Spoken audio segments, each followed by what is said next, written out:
ঐক্যবদ্ধ হাটখোলা যুব সমাজের উদ্যোগে আজকে আমরা গ্রামটাকে আলোকিত করার জন্য সবাই একত্রিত হয়েছি।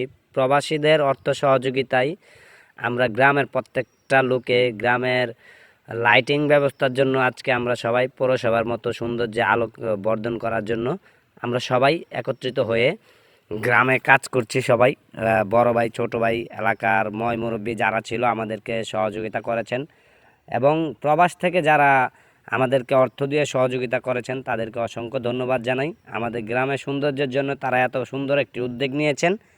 আমরা তার সাথে আরও বেশি একটা উদ্যোগ জানাই, যারা আমাদের গ্রামের যুব সমাজরা একত্রিত হয়ে এত সুন্দর একটি কাজ কমপ্লিট করতে পেরেছি। যুব সমাজ একত্রিত হলে সমাজ বদলে দেওয়া যায়। আমরা তার ব্যতিক্রমী উদ্যোগের মাধ্যমে সবার কাছে প্রচার করে দিতে চাই যে যুবকরা একসাথে হলে সমাজকে বদলে দেওয়া যায়। অন্যায়ের বিরুদ্ধে মাথা নত না করে আমরা নড়ে যেতে চাই। আমরা এলাকার উন্নয়নে কাজ করছি। আপনারা সবাই আমাদেরকে সাপোর্ট করবেন ইনশাআল্লাহ, যুবকদেরকে।